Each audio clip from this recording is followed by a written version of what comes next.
File 26. Chapter 26. Well, when they was all gone, the king he asked Mary Jane how they was off for spare rooms, and she said she had one spare room which would do for Uncle William, and she'd give her own room to Uncle Harvey, which was a little bigger, and she would turn into the room with her sisters and sleep on a cot. And up garret was a little cubby with a pallet on it. The king said the cubby would do for his valet, meaning me. So Mary Jane took us up, and she showed them their rooms, which was plain but nice. She said she had her frocks and a lot of other traps took out of her room if they was in Uncle Harvey's way, but he said they warn't. The frocks was hung all along the wall, and before them was a curtain made out of calico that hung down to the floor. There was an old hair trunk in one corner, and a guitar box in another, and all sorts of little knickknacks and gimcracks around, like girls brisking up a room with. The king said it was all the more homely and more pleasanter for these fixings, and so don't disturb them. The duke's room was pretty small, but plenty good enough, and so was my cubby. That night they had a big supper, and all them men and women was there, and I stood behind the king in the duke's chairs and waited on them, and the niggers waited on the rest. Mary Jane, she sat at the head of the table, with Susan alongside of her, and said how bad the biscuits was, and how mean the preserves was, and how ornery and tough the fried chickens was, and all that kind of rot, the way women always do for to force out compliments. And the people all knowed everything was tip-top, and said so. Said, "How do you get biscuits to brown so nice?" And, "Where for land's sake did you get these amazing pickles?"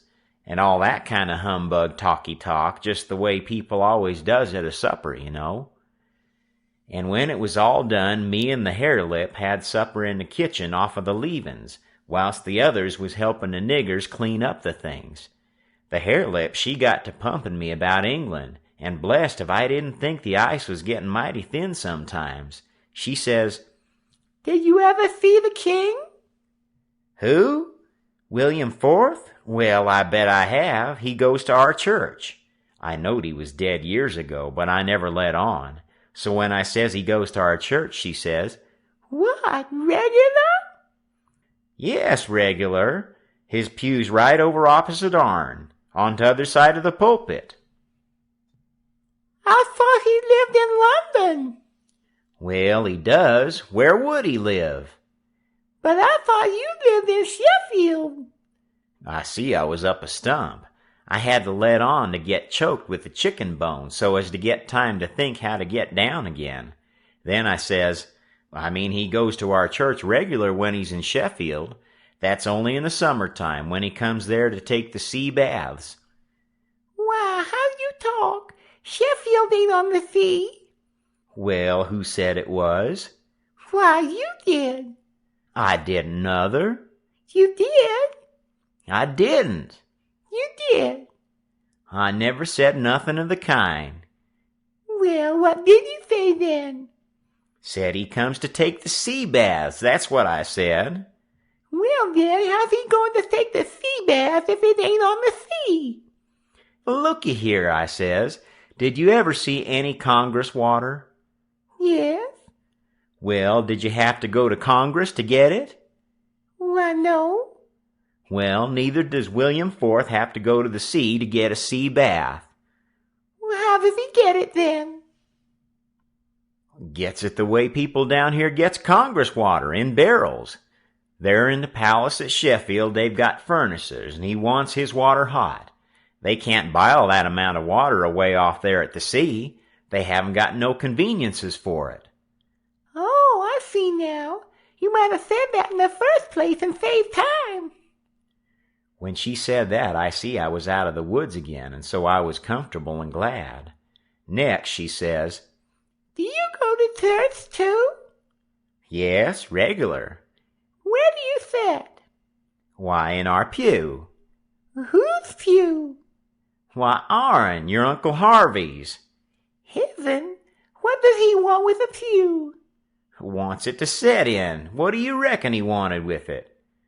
"Why, I thought he'd be in the pulpit."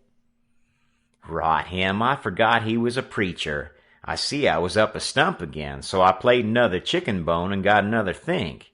Then I says, blame it, do you suppose there ain't but one preacher to a church? Why, what do they want with more? What, to preach before a king? I never did see such a girl as you. They don't have no less than 17. 17? My land! Why, I wouldn't set out on such a string as that, not if I never got the glory. It must take them a week. Shucks, they don't all of 'em preach the same day, only one of 'em. Well then, what did the rest of them do? Oh, nothing much. Loll around, pass the plate, and one thing or another. But mainly they don't do nothing. Well then, what are they for? Why, they're for style. Don't you know nothing? Well, I don't want to know no such foolishness as that. How are servants treated in England? Do they treat 'em better than we treat our niggers? No, a servant ain't nobody there. They treat them worse than dogs. Don't they give 'em holidays the way we do? Christmas and New Year's week and 4th of July? Oh, just listen. A body could tell you hain't ever been to England by that. Why, Joanna, they never see a holiday from year's end to year's end. Never go to the circuses, nor theater, nor nigger shows, nor nowheres. Nor church? Nor church. But you always went to church. Well, I was gone up again. I forgot I was the old man's servant. But next minute I whirled in on a kind of an explanation how a valet was different from a common servant and had to go to church, whether he wanted to or not, and set with the family on account of its being the law. But I didn't do it pretty good, and when I was done I see she warn't satisfied. She says, Honest Injun now, ain't you been telling me a lot of lies? Honest Injun, says I. None of it at all? None of it at all, not a lie in it, says I. Lay your hand on this book and say it. I see it warn't nothing but a dictionary, so I laid my hand on it and said it. So then she looked a little better satisfied and says, Well then, I believe some of it, but I hope to gracious if I believe the rest. What is it you won't believe, Joe? Says Mary Jane, stepping in with Susan behind her. It ain't right nor kind for you to talk so to him, and him a stranger and so far from his people. How would you like to be treated so? That's always your way, Mame. Always sailing in to help somebody before they're hurt. I ain't done nothing to him. He told some stretchers, I reckon, and I said I wouldn't swallow it all, and that's every bit and grain I did say. I reckon he can stand a little thing like that, can't he? I don't care whether 'twas little or whether 'twas big. He's here in our house and a stranger, and it wasn't good of you to say it. If you was in his place, it would make you feel ashamed, and so you oughtn't to say a thing to another person that will make them feel ashamed. Why, Mame, he said... It don't make no difference what he said. That ain't the thing. The thing is for you to treat him kind, and not be saying things to make him remember he ain't in his own country and amongst his own folks. I says to myself, this is a girl that I'm letting that old reptile rob her of her money? Then Susan, she waltzed in, and if you believe me, she did give Harelip heart from the tomb. So I says to myself, and this is another one that I'm letting him rob of her money? Then Mary Jane, she took another inning and went in sweet and lovely again, which was her way. But when she got done, there warn't hardly anything left of poor Harelip. So she hollered. All right, then, says the other girls. You just ask his pardon. She done it, too, and she done it beautiful. She done it so beautiful it was good to hear, and I wished I could tell her 1,000 lies so she could do it again. I says to myself, this is another one that I'm letting him rob of her money. And when she got through, they all just laid themselves out to make me feel at home and know I was amongst friends. I felt so ornery and low down and mean that I says to myself, my mind's made up. I'll have that money for them or bust. So then I lit out, for bed I said, meaning some time or another. When I got by myself, I went to thinking the thing over. I says to myself, shall I go to that doctor, private, and blow on these frauds? Nah, that won't do. He might tell who told him, then the king and the duke would make it warm for me. Shall I go private and tell Mary Jane? No, I dasn't do it. Her face would give them a hint, sure. They've got the money, and they'd slide right out and get away with it.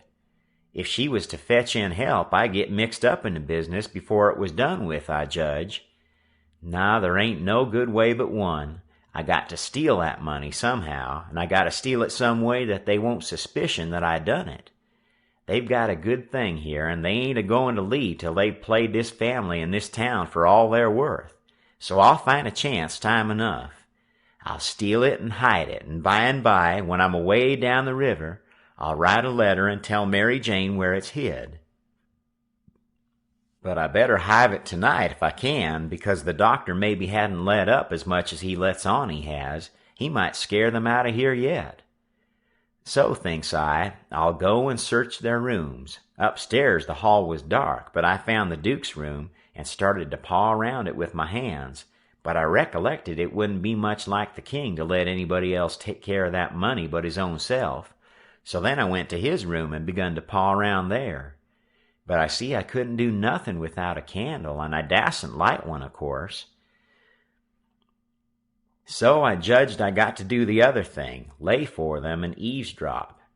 About that time I hears their footsteps come, and was going to skip under the bed. I reached for it, but it wasn't where I thought it would be, but I touched the curtain that hid Mary Jane's frocks, so I jumped in behind that and snuggled in amongst the gowns and stood there perfectly still. They come in and shut the door, and the first thing the Duke done was to get down and look under the bed. Then I was glad I hadn't found the bed when I wanted it. And yet, you know, it's kind of natural to hide under the bed when you're up to anything private. They sets down, and the king says, "Well, what is it? And cut it middling short, because it's better for us to be down there a-whooping up the morning than up here giving them a chance to talk us over." "Well, this is it, Capet. I ain't easy. I ain't comfortable. That doctor lays on my mind. I wanted to know your plans. I've got a notion, and I think it's a sound one." "What is it, Duke?" "That we better glide out of this before 3 in the morning and clip it down the river with what we've got. Especially seeing we got it so easy, given back to us, flung at our heads, as you may say, when of course we allowed to have to steal it back. I'm for knocking off and lighting out." That made me feel pretty bad. About an hour or two ago it would have been a little different, but now it made me feel bad and disappointed. The king rips out and says, "What, and not sell out the rest of the property? March off like a passel of fools and leave $8,000 or $9,000 worth of property laying around just suffering to be scooped in? And all good saleable stuff, too." The Duke, he grumbled, said the bag of gold was enough, and he didn't want to go no deeper, didn't want to rob a lot of orphans of everything they had. "Why, how you talk," says the king. "We shan't rob 'em of nothing at all but just this money. The people that buys the property is the sufferers, because as soon as it's found out that we didn't own it, which won't be long after we've slid, the sale won't be valid and it'll all go back to the estate.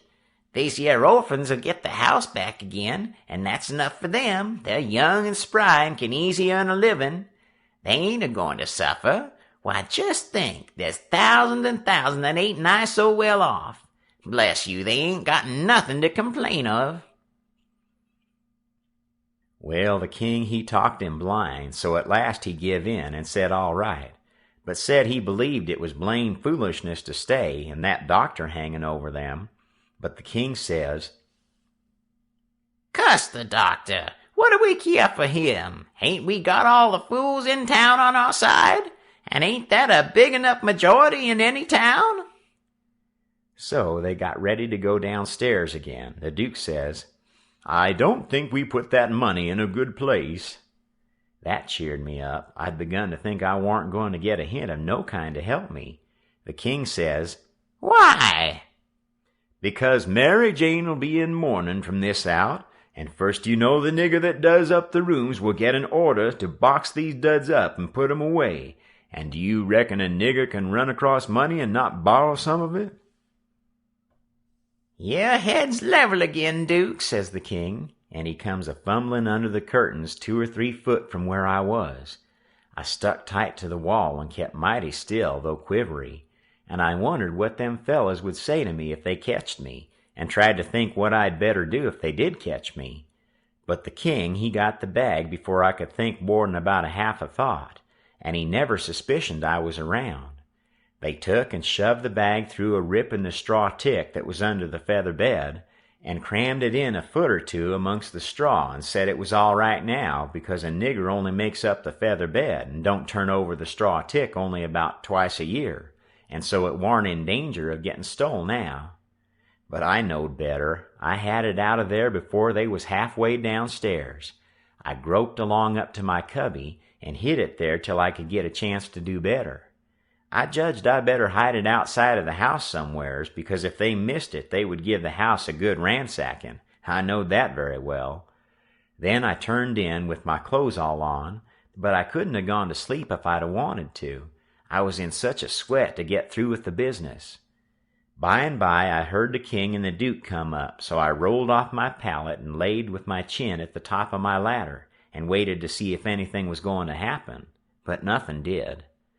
So I held on till all the late sounds had quit and the early ones hadn't begun yet,